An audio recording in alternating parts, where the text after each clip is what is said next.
Thank you for joining the FieldPartner International webinar. Let me give a little bit of introduction first. My name is Ross Paterson. My wife, Christine, is with us. She'll be sharing in just a minute. She's waving. Then there's Adam, who's hidden, but we'll ask him to reveal himself. Adam is the techie who's making all of this work, and he's just come back from Africa, and so goodness knows what schedule he's on. And then there's Ben and Shiyani, who are in Sri Lanka, who are all part of our team, the English FieldPartner team. So great to be able to introduce them. So tonight we are celebrating three things. One is the launch of the English redesigned website. Christine's going to share more at length, and Ben and Shiyani as well, about this. Introducing the FieldPartner team to you, and finally introducing the relaunching of Christine's Crossing Cultures 101 course, which is now rebranded, as it were, in 3 separate sites. Why do we have FieldPartner? Well, the answer to that is fairly simple. Those of you who are engaged in cross-cultural mission will know that in cross-cultural mission you face at least 2 major challenges. The first one is that many of us just haven't quite clicked that we're supposed to be reaching the nations, that the last word Jesus said was to the ends of the earth.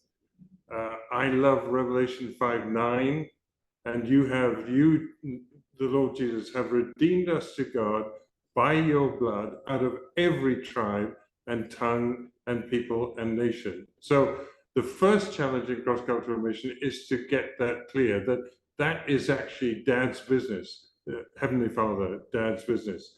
I was doing a little bit of research into a guy called J. Oswald Smith. Actually, I think he's Oswald J. Smith, who Billy Graham described as the most significant mentor in his life. And this guy said, the supreme task of the church is the evangelization of the world. He said, if God wills the evangelization of the world and you refuse to support missions, then you are opposed to the will of God. So that's the first great challenge. But the second battle, which FieldPartner particularly engages on, and Christine and Ben and Shiyani are going to be talking a little bit more about that, is that even when we get it, even when we know we should be involved in cross-cultural mission, yet at the same time, we need to be trained. We need to be prepared. As the logo says, ignorance is not bliss. Whenever I mention that, or very often when I do, my mind goes to a very precious friend of Christine and myself. He's a mainland Chinese missionary working in North Africa. He's been there for almost 20 years now, faithfully serving with his wife and 2 children as a missionary. And when I went to see him just before COVID struck in his country where he's working, this is what he said. In the 15 years at that point that I've been in this country, between 100 and 200 missionaries have come here from China, and essentially not one of them was still there with him. In other words, between 100 and 200 people coming to the field, keen to go, but for one simple reason, crashing and burning and having to go home, because they weren't trained in cross-cultural mission. It's not something that zeal alone, though that's critical, will see us through. And that's the narrative that lies behind the creation of FieldPartner International, that we should help in any way we can to prepare materials to help people survive and prosper while on the field. So let me take it a little bit deeper. FieldPartner International has 2 related but completely separate wings. Tonight we're dealing with the English side. I spend most of my time on the Chinese side. So on that other wing, it's a different website. Everything is in Chinese, which is why we're not going into it tonight, because I see there are some from Singapore and Malaysia. You could go with me, but other folk wouldn't be able to do it in Chinese. And we've just recently had a meeting, and no details available, as it were, with 20 mainland Chinese leaders who were coming together to be trained in cross-cultural mission, so that when they go out or when they send out, the people succeed. And we're not going to meet them tonight. We have a lovely team, all Chinese team. We've just taken on board a wonderful brother who's our Dean of Studies. He's Ben's equivalent on the Chinese side. We're really excited about this brother and his wife and about the team that's gathering around them. So, a little bit of personal and then a little bit of Christine. I've been working, I went in 1969 as a missionary to Asia, so I've been doing it for approaching 55 years. For the last 15 years, Christine and I have been working, as we say, to train Chinese missionaries, and now in her case, with the English language, how to prepare, how to thrive, how to prosper. And another task, of course, is preparing churches on how to send. As soon as I say that again, a flood of memories comes in of working with a very large Chinese church, saying, well, we're going to send them out. We're not going to, we'll just help them here as they go to the old Soviet Republic. So I said, no, please don't do that. Please make sure they have support on the field, because they're going to need it. So let me then hand over to Christine, who's going to talk more about the relaunch of the website, the relaunch of her course. Christine was born in Burundi, of parents who were for 40 years missionaries in Africa. She's 4 generations, not personally, but her family, of missionaries in Africa. She was, I think, 13 years old before she returned to England. So she's been a missionary child, a missionary herself, a missionary wife, a missionary mother, and a missionary mentor and trainer. So I think she covers the ground. Add to that, she's a TCK, if you know what that means. And I think we could say she's covered the ground. So over to Christy. Hi, thanks, love. Yeah, it's so great to see so many old friends and new. Thanks so much for joining us. You just heard from Ross about the history and vision of FieldPartner, and I want to take it further. But first, I want to give a shout out to my husband. We wouldn't be doing any of what we're doing in FieldPartner if it weren't for him and for his life message contained in his book, The Antioch Factor. That really is the foundational backbone for our ministry.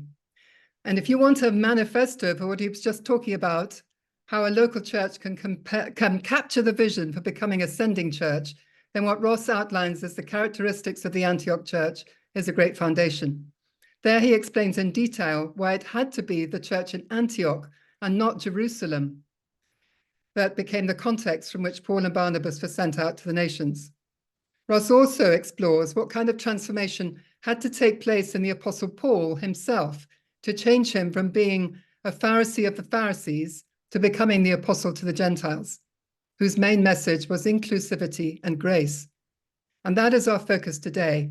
How do we likewise become prepared and suitable to be an ambassador for Christ in another culture? How do we deal with potential hindrances in us that could create static and interference in the transference of the gospel message? Today, we're launching my 3 courses as the training module, if you like, of our platform. But I did want to just put that in the wider context with the theological basis of Ross's course. This event today has been months in the planning and is a celebration, as Ross just said, of 3 things. The launch of the website, which has just gone live. And I want to shout out to Nishan and Mark from Sri Lanka, who've done the work for the rebuild for us. Also, actually, to Hui Swan and to Adam for their work in the previous iterations. And then our expanded team, you'll be hearing from Ben. He and Shiyani, his wife, both working for us, are greatly enhancing our capacity to connect with our community. And then the relaunch of this, what was originally the Crossing Cultures 101 course, is now 3 separate refilmed and repackaged courses. So I'm celebrating today that all that hard work has paid off. And here we are about to launch it. We are starting to charge for our courses, and that's partly in recognition of Ben's real-time engagement with our students, and partly just because we reckon people always value more what they've paid a little bit for. So we'll be sharing more about that. What we're planning for the rest of this hour is after I've shared about the theme of ignorance is not bliss and why some of the right kind of knowledge and reflection is needed, I'll then hand on to Ben, who will talk us through the new cohort system for study that we're introducing. And then he'll hand on to Shiyani to speak about our plans for creating safe spaces online for meaningful sharing and connection. And then we hope to wrap up with enough time to take questions. So please be typing those in throughout the proceedings, and don't forget to keep the emojis coming. Right, a little bit of our own history first. Ross has shared our conviction that cross-cultural training, not just theological or vocational, is needed for longevity on the field. But this was a realization we came to only gradually and rather late in the day. Our problem was that we had not received it ourselves. In fact, I sometimes wonder how we didn't land up as a missionary attrition statistic ourselves. We put it down to God's grace, of course, but then why us and not others? I guess there's an element of mystery as to who makes it and who doesn't. In our case, we didn't have an agency, so we had neither cross-cultural training nor orientation to the Chinese culture. We didn't even see there was a need. We had one church behind us that gave generously in a once-a-year offering, and amazingly, that covered all our needs. But they didn't really keep in touch much, and they went through a major shift while we were gone. Thirdly, we barely knew each other when we married, and I, for one, brought a lot of personal baggage into our marriage from my MK past that I was completely unaware of. And then we went through multiple cultural transitions without knowing what either culture shock or re-entry shock was. You get the picture. On the other hand, we did have a lot going for us. We both separately had received a clear call and mandate from the Lord to love and serve China. We had a very clear call to each other, which was tested but held firm. We had no illusions about following Jesus being easy, but a confidence that he would come through if we continued to trust and obey. In addition, Ross had a very strong discipline in his walk with the Lord, which I was blessed to learn from. That nearly wasn't enough, though, in 1994, when we returned to the field after a long gap, this time with our 5 daughters in tow and hitting reversal after reversal for a number of months. I talk about what happened in the course Thriving Across Borders. I needed a strange word from an intercessor and a breakthrough encounter with the Lord to get through that time. So as you will discover if you sign up for any of these courses, a lot of what is shared is intensely personal to our own journey. Much is also distilled from what was for me a breakthrough seminar I attended in 2002 in Singapore.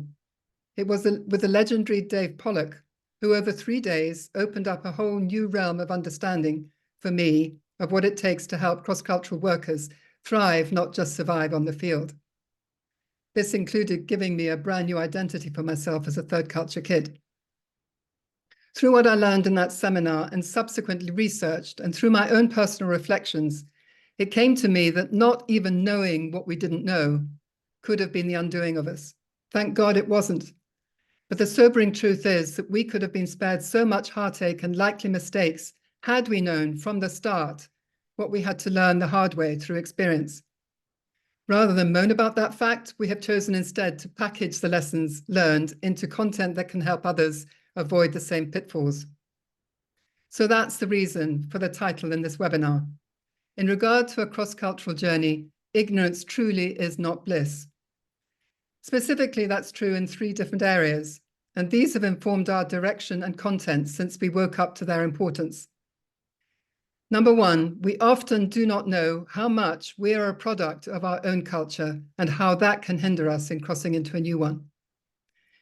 Secondly, we don't know how much the new culture is going to impact us, specifically what culture shock is, and that actually a lot of it is nothing to do with culture, but to do with displacement from what is familiar and dealing with multiple losses.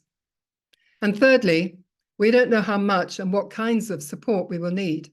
We can't go it alone, But then again, it's not all about what others do for us. We need to build our own ecosystem of support and be intentional about it. From this, you will gather that the 3 issues are directly connected to the topics in the 3 courses we're releasing today. As mentioned, originally these were packaged as 3 modules in a longer course called Crossing Cultures 101.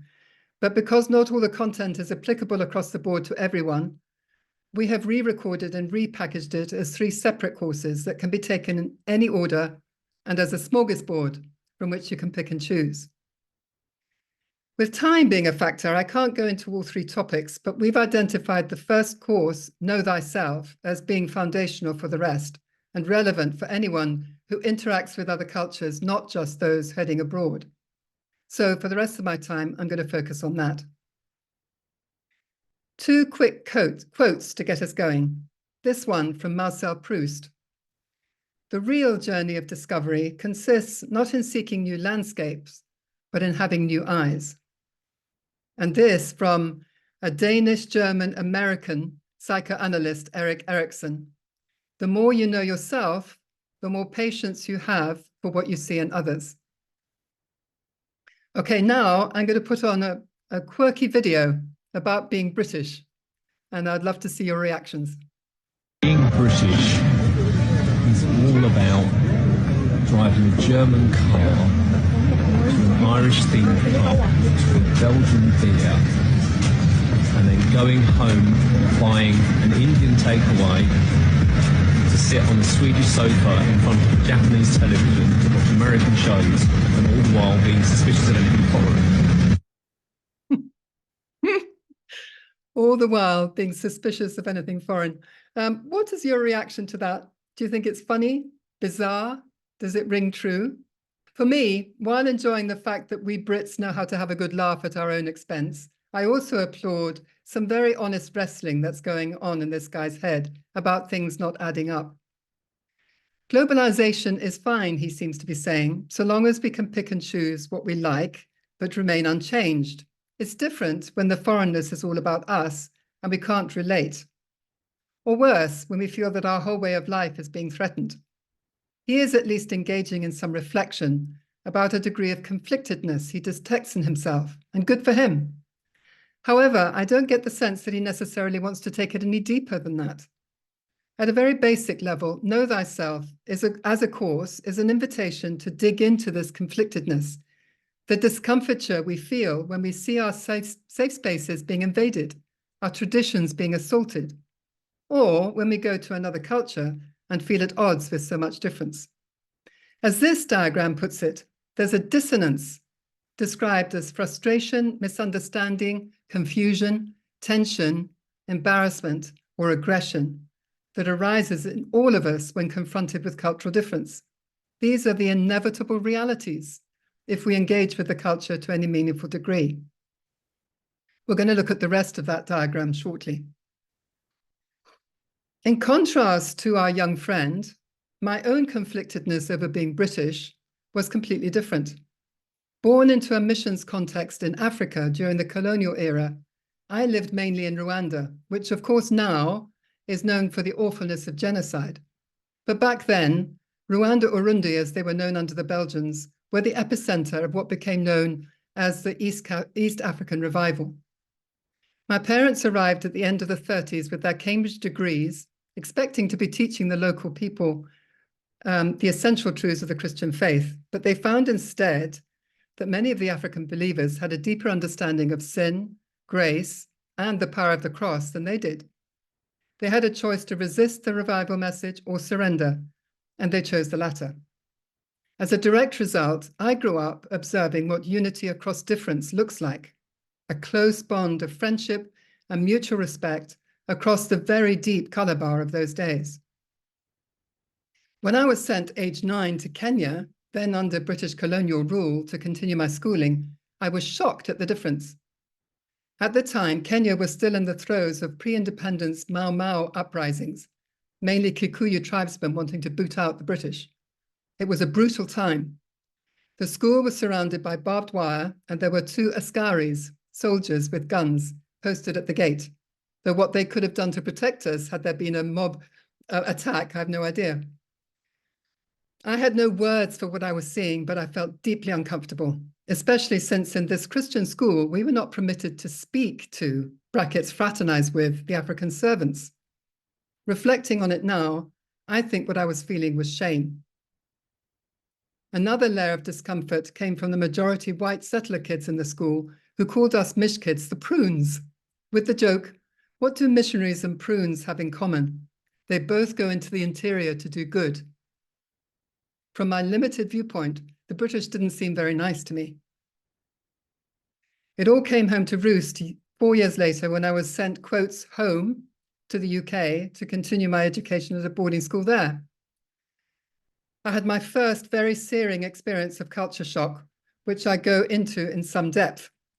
For me, one of the amazing insights I was given by Dave Pollock in his session on third culture kids was his observation that for many TCKs, going to their passport culture is like being a hidden immigrant, looking like everybody else, but inside feeling very, very different. That definitely rang true for me when I heard it. All this to say that cultural dissonance comes in different guises and affects us all differently. So the invitation to know thyself is quite an individual quest. I'm speaking as a bright white British person who, because of my unique background, had a hard time reconciling to that identity. For you, wherever you come from, the journey will be different. Whoever we are and whatever our cultural makeup, this journey of discovery is one that's worth making, even if the cultural difference we encounter is only in our neighborhoods. And it especially needs to be so if we intend to be an ambassador for the gospel in a host culture other than our own. This inner work and reflection is something that we need to do, preferably before we go. So how do I go about addressing this issue in the Know Thyself course? Well, we start with some metaphors for what culture is. To pick just one, we'll look here at culture being like an iceberg, made up of surface culture, what you can see, about 10%, and then deep culture, what is hidden, 90%. The priorities and assumptions are more usually called beliefs and worldview. So culture as an iceberg is quite a dynamic concept. Going to a new culture, you'll be faced with lots of layers that are completely hidden. The deep culture informs the surface culture, but it's largely mysterious. The trouble is that our own deep culture is pretty much hidden from us as well. It's something we know intuitively, our own cultural values, beliefs, and worldview, all of which inform the right way to behave in our tribe, but we'd have a hard time articulating them. These are the things that make us insiders in our own culture while making everybody else outsiders. My argument in the course is that the reason for that is very simple. We started absorbing our culture from our family and others around us before we even had any language, acquiring it through the process of socialization, largely unconsciously. So the result, as Julia Middleton, CEO of a company called Common Purpose, puts it, is that the culture most of us are least aware of and are least coming to terms with is our own. That presents a challenge when two cultures meet or collide. Neither side is aware of the deep culture aspects, their own or the others, but they sure do have a lot of reactions to what they see on the surface. And through the stories they have heard, the history they've been taught, and possibly from personal experience, they have just as many conflicted feelings about us as we do about them. Indeed, without even having laid eyes on us before, they might already have a deep-seated prejudice against us. So a couple of years back, Ross and I were on our daily prayer walk in Peace Park in Taipei, and Ross needed a bathroom break. So I stood outside the public loo, and suddenly I heard loud shouting coming from inside, and Ross answering calmly in Chinese. And then he came out. So I said, what on earth was going on? And he said, well, this guy suddenly rounded on me, and he said, Yankee, go home. So I said in Chinese, no, I'm not American, I'm British. Oh, you're even worse. And as we were talking, this guy came out of the bathroom, looked at us, and then stormed off. So we didn't have a chance to engage with him in any way or change. You know, we wished we had a chance to change his impression of what Not all British people are like whatever he thought we were. So was it stories he'd heard, propaganda he'd believed, bad experiences of his own? We wished we had known and we could have done something about it. So how do we react when we're treated like this? Do we feel the injustice of being judged for who we stand for, not for who we are? Do we respond angrily in return? Or do we ask ourselves what could have led to such a reaction? Centuries of history and even current events go a long way to explaining such reactions, sad to say. So I suggest that Know Thyself is also an invitation to reflect on how others might see us. For us, that means whatever culture you come from. But mainly it's an invitation to stay right here and try to fathom what our own issues of dissonance are. In the course, I argue that it's our norms just as much as our biases that can be the problem. So nothing about this is neutral. And the thing is, we can't meaningfully deal with our reactions to the other culture on the field if we're still unaware of how our own culture can get in the way. As Jesus said, we can't take a speck out of the other person's eye if there's a whacking great beam in our own. So what I've described is what we call cultural baggage, which we all have, regardless of whether we choose to go to the mission field. And if we are aiming to go, how much we've already addressed these issues in ourselves will have a big impact on our progress in cultural adaptation at the other end. Here is the rest of the infographic I showed part of just now. It's designed to show how different the cultural adjustment outcomes are depending on the entry posture we adopt at the start. Listed across the top, we see the approach, the inevitables, the response, and the result. Down the left side, we see two different entry postures, one being openness, acceptance, trust, and adaptability, versus the other, suspicion, fear, superiority, and prejudice. Tracking the stages from experiencing dissonance to the response and the result, we can see what vastly different outcomes there can be, depending on how we start out. So we have to ask ourselves, what can we do to ensure that when we arrive in the new culture, we're in a place to go through the green channel, so to speak, instead of the red one? It depends on our willingness to engage with what's going on inside us so that we can begin to see with new eyes. Let me land here with Psalm 139. Search me, O God, and know my heart.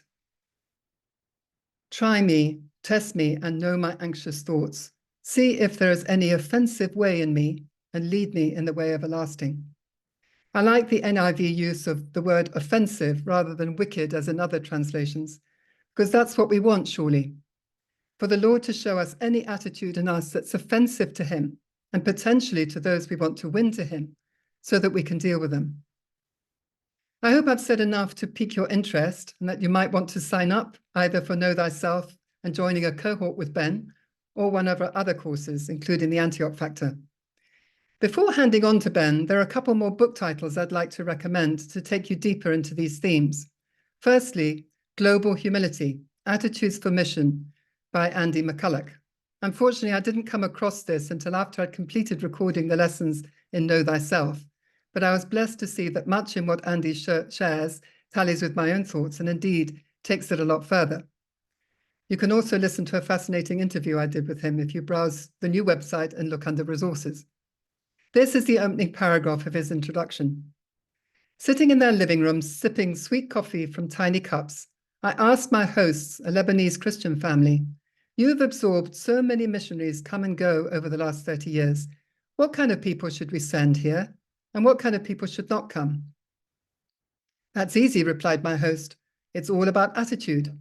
They must be prepared to learn good Arabic. That takes several years of hard work. They must live among us, not separate from us. They must come to serve, not to judge, to learn, not to dictate, to be amongst, not above. They will come and go, but the Lebanese church continues. They must contribute to our story, not inflict their own." Wow. It makes you wonder what this guy had seen over the years to come up with such a candid and hard-hitting summary. And he goes on to say that this was by no means an isolated conversation, but similar things were said to him in many other contexts too. This led him to believe that the attitude that needs training more than any other in cross-cultural workers is humility. He goes on, how dare you turn up with all the answers when you don't even know what questions people are asking?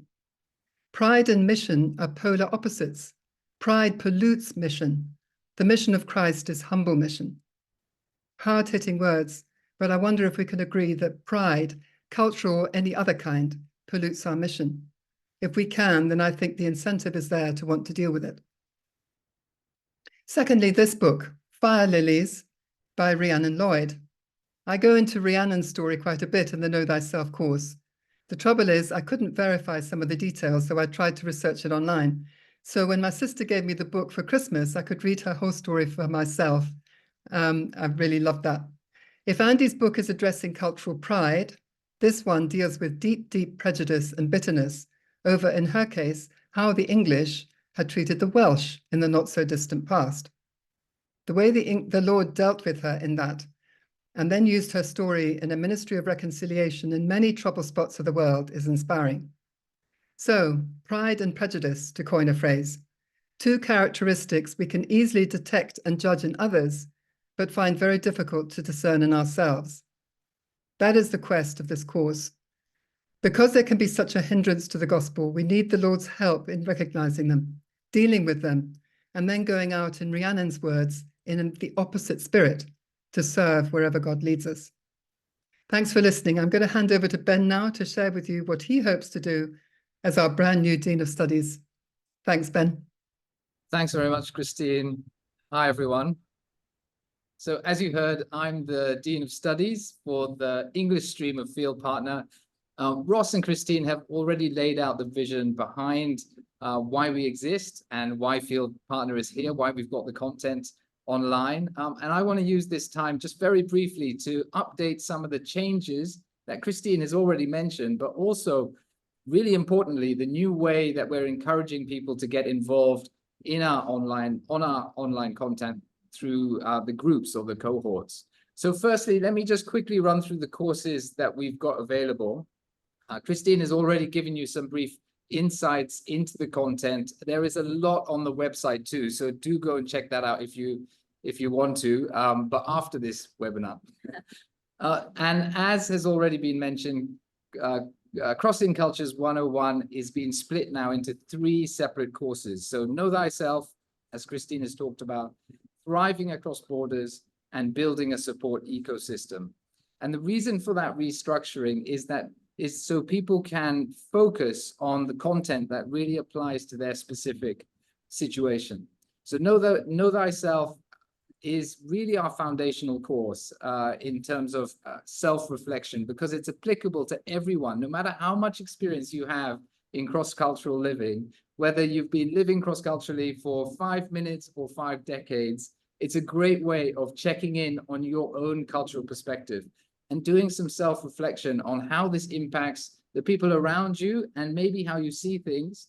Well worth the time to do that course. It's divided into 4 parts. What is culture, which is an outline of culture and its history from a global perspective. Socialization, which is how we pick up our own culture. Baggage and walls, that's an examination of the things that we carry from our backgrounds, which can hinder or stop us being as effective as we can be. And finally, the final part is towards cultural intelligence, which is really moving into greater awareness about our how our culture impacts our own perspective and the things that we need to work on to express ourselves or communicate more effectively in a culture outside of our own. So that's Know Thyself. As I say, plenty more information on the website. But secondly, the second part of that is Thriving Across Borders. And this looks at 3 very distinct stages of a typical cross-cultural journey. There's some really fantastic practical advice on these. Firstly, pre-departure, preparing before you go. Culture shock when you actually arrive.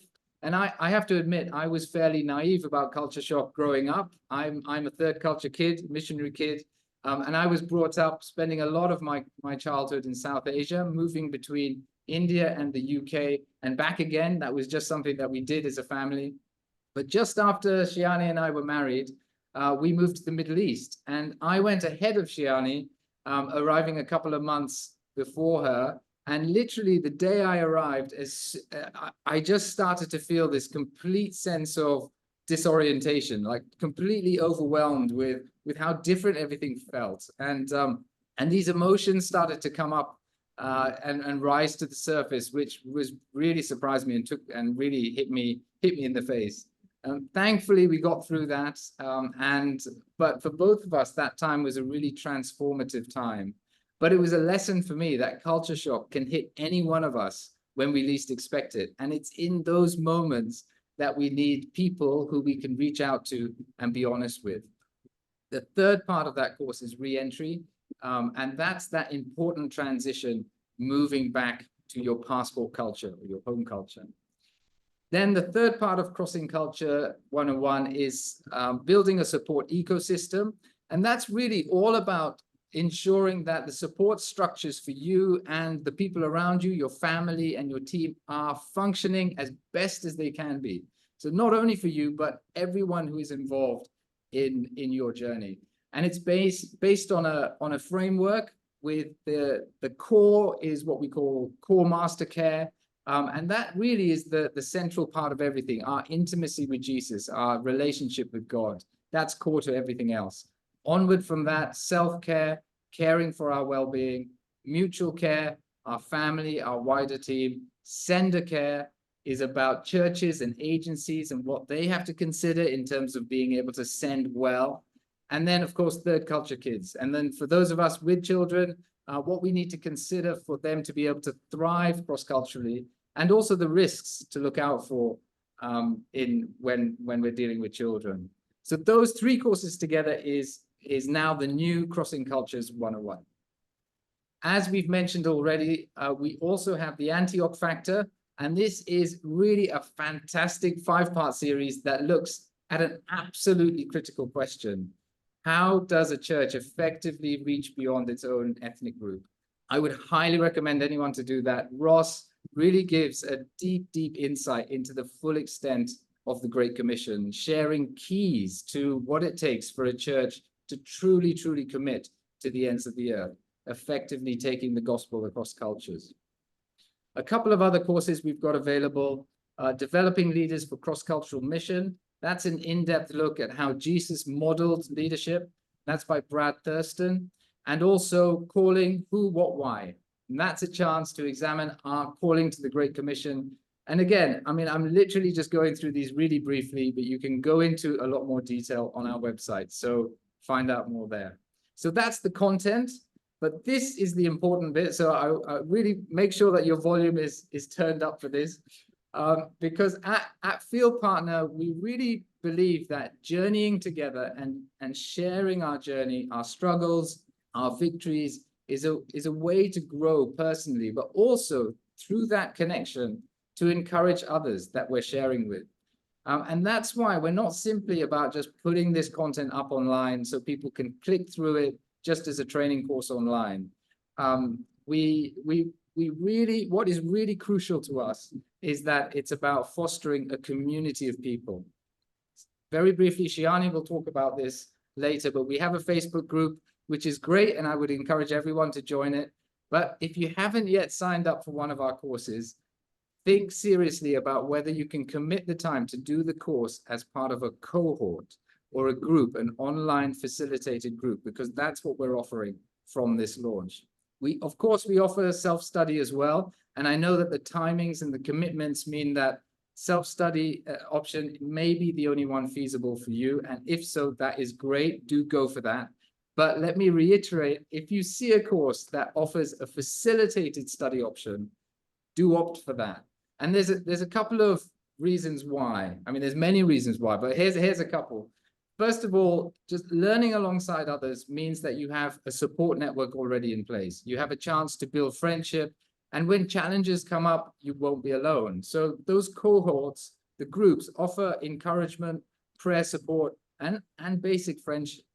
In the last few weeks, I've been running a cohort for a group in Central Asia. And even in the short time that we've been meeting together online, we have shared stories together, we've shared our experiences, And we've touched on some really personal issues because living cross-culturally, it's not easy and it can be really exhausting. So having a dedicated space to be able to share and listen to others who may have been going through similar challenges, you can feel like you don't have to face those challenges in isolation. And also listening to others' real life examples really brings the content of the course to life. Christine in the course shares a lot from her own experience. And when we listen to others' experience as well, that really enhances the course material. So I would urge you again to think about, if you do want to engage with our courses, to see if you can join one of our cohorts. The dates are all on our website. To note that the cost remains the same, whether you choose either option, the self-study option or a facilitated group, it's the same cost. So that the cost is the same, either approach. Now, don't forget though that from this launch, we've also got a 50% discount on all the prices of our course for 1 week only. So this is the time to grab a great deal at a great discount. But that being said, at FieldPartner, we never want finance to be a barrier to stop you accessing the training or equipping that you need or you're interested in. So please come to us and speak to us. If the price is a barrier, if it's an issue, get in touch with us by emails, from Facebook, whatever, and we will do everything we can to provide access. I'm now going to hand over to my wife, Shiyani, who's going to give us a little bit more insight into the growing community and what is involved in that. Thanks. Thanks, love. Hey, everyone. I am Shiyani, the face behind our social media content. Firstly, it's so lovely to see so many of you join us today. Thank you so much for your time. Ben briefly mentioned about the community aspect. And yes, community is an integral part of who we are because we believe we were never created to do life or live out our calling on our own. Community, togetherness, unity is God's idea. And in his incredible wisdom, he knows that we need each other to fulfill our calling well. So at FieldPartner, our vision is to foster a space for believers to know and be known, a space where they can be authentic and real and share the experiences which will benefit all of us, a space where grace and love can thrive and we give shame and condemnation no place. A place where we can encourage, uplift, support, like Ben said, pray for each other, because we're all on this journey together. After all, we are on the same team, right? With whatever brand we may have, our goal is the kingdom. So let's do this together. But we also understand that we need to be wise in how much we share in certain spaces. And some personal things, for example, that I would share with Ross and Christine, I wouldn't necessarily share with a wider group, and that's okay. But there are a lot of things that I would share. So, for example, Ben and I, with our 2 little kids, we've been in Sri Lanka for the last 6 weeks. And I have shared with our friends and our support group how hard it's been. We're really struggling, or are really struggling, to think past the mosquitoes and the flies and the cockroaches to even get to the kingdom stuff. But we made friends with a lovely lady called Rasika, who sells fruit at the top of our road. And for me, that was my win. Until yesterday, we had an incredible God moment, but that's a story for another time. Being authentic and real takes courage and bravery. It really does. It confronts our fear of man and the spoken or sometimes even unspoken expectations that we carry with us. We know life cross-culturally is tough, and we need to surround ourselves with people who understand and whom we can be real with. That, in a sense, is the general heart of our community space. Ben mentioned about the cohorts. Now they form their own community through discussions and interactions. That is a natural place for relationships to be built. But we also have an active private Facebook group, and we would love to encourage you to join it if you are not already in it. I really look forward to meeting you all some point online and saying hi. Thanks again for your time. And this is now the time where we pick up all your questions. So please keep them coming. I've already got a few questions in line. Shall I go straight into that? Can I have a thumbs up from Adam? Yeah, good, cool. So the first question I think is for you, Love. It says, how big will the cohorts be? Okay, so no bigger than 10 people, I would say, because that's about the size of a group where people can share together. The cohort that I've been running in Central Asia, that is 7 people actually, including me. So that seems to be a 5 to 10 people. So yeah. 5 to 10 people. That's a good number, isn't it? Yeah. Second question says, if a team leader wanted to run a cohort of their own team, how will that work? That's for me as well. Is that that's for you as well? Yeah, so we're offering that. So at the moment, the facilitated cohorts will be facilitated by me. But we also want to encourage groups to do a self-facilitated approach as well. So if there is a team of people who know each other with a leader who's able to facilitate that, that's something that we want to offer as well with a facilitation guide. So yeah, if that's of interest and you think that's applicable, then do get in touch and we can talk about how we can get that going. Here's a question. It says, thank you for sharing. How does your training relate to BAM, Business as Mission? Practitioners preparing to go or are on the field. Is this teaching easily applicable as business is involved? Ross, do you want to take that? Yes, I'm thinking about that question. Business as Mission, there are 2 tracks. One is like a teacher, like a student, like a humanitarian worker, whatever you may be, you have your specialized skills, and that's particularly so in business. At the same time, you're a missionary, business as mission, on the field. So the whole sort of baggage, well, it's not baggage, but the whole reality that Christine's been talking about is absolutely applicable there. So you've got these 2 tracks. One is specialized, because anything we do is specialized. What I do, what I did today in the Singapore office, is specialized. Not many of you could do it, just the same as I probably couldn't run a business. But the principles of how to train, how to survive when you're there, the sort of accountability, the support, all this kind of thing, the re-entry, again, is the same.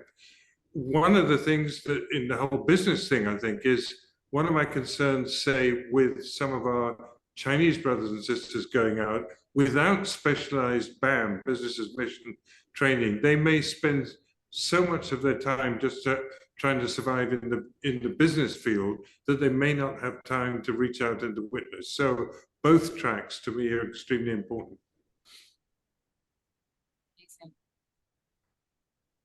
I think there's a question for Christine. How important is language in building deep friendships in the places that you're working? That's very interesting. That's actually a part of a course that I'm trying to work on right now. And obviously, if you're part of learning the culture is, well, the culture will be inaccessible to you if you don't also have the language, because so much of how we grow from childhood up is through the medium of our language, and the culture goes with it. So yeah, it's very, very important that we learn. Sorry, what was the rest of the question? How important is language in building deep friendships? Yeah, and you know, you can't really talk or build deep friendship if you're trying to do it through the medium of your own language and expecting them to be able to come on that wavelength with you. You need the language in order to build it. And so, yes, it's vital. And, you know, that guy the Lebanese guy who said 4 or 5 years or 4 years of hard work if you're learning Arabic. If it's a difficult language like Chinese, same again. And you know, whichever language you're learning, you need to have the perspective of this is going to be a hidden time. when I'm focusing on something that isn't particularly fulfilling, but it's absolutely necessary. And it's my ticket to being able to reach the hearts of the people I'm sent to. Yeah, can I just jump in on that very quickly? I don't think you can ever understand the people you're trying to reach unless you speak their language. Yeah. Because inside language is culture, the way things are expressed, the way you answer questions, the way you state yourself, the culture's wrapped up. But more than that, what you're saying to the people is, I want to meet you on your terms. I want to meet you in the language you speak. And could tell so many stories of that wouldn't have happened without the language. Right. And I think it was Nelson Mandela said, that if you speak to someone in a language they understand, you reach their head. If you speak to them in their own language, you reach their heart. And that's the point, that especially when you're sharing the good news about Jesus, that needs to go straight to the heart, doesn't it? Yep. There's one more question here. Will this course be available to English-speaking Chinese missionaries and mission-minded Chinese? Yes, absolutely. All you need is access to the internet, and any English-speaking person has access to these courses. As I say, there is a cost to some of the courses, but we don't want that to be a barrier. So if it is, then come and get in touch with us, and we can talk through possibilities. But yeah, essentially the internet and speaking English are the two essentials for engaging with our English stream. But anyone, any time zone, wherever they are in the world, they can join one of the cohorts or the self-study option. Can I quickly plug in the offer? We do have a launch offer this week. So please share it with your friends and family, anyone who works cross-culturally. It'll be so applicable to everyone. While I was editing the course, I mean, we're a cross-cultural couple. It was relevant to us as well. It's really fun. It's great. Share it. Yeah, shout it out. The offer ends on the 8th of March. So it'll be nice that everyone can get a good 50% off. Yeah, just to say, while Shiyani was editing the videos on culture shock, I was telling her which stages of culture shock she was in while we were in Sri Lanka. Let me just add something on the Chinese question. Could I do that? I think there's a link on the English side to the Chinese. Is that right, Ben? Yes. Yeah, there is. Yes. Yeah. So if it's English speaking, Chinese or whoever you are, then this is the site you need to be. If you have friends that are Chinese speaking, then click on the link to the Chinese site, because it's a completely different site. There was just one further practical question on the timings of the cohorts, if we're doing those across different time zones. So the way that we're organizing it to begin with is we're waiting to see who joins those cohorts, and then understanding which time zones they're in, because they could be anywhere. And I will then do my best to group them together into feasible time zones so that we're meeting at sensible times. So on the website, you'll just see a date. And so that's the date of the cohort starting. And generally speaking, it will be once a week meeting online on Zoom. On a specific day, but we'll work out the specific timings depending on who's in that cohort. Okay, one of the things that we need to learn is to shut down inside the hour, so we're going to do that. Thanks again to Ben and Shiyani.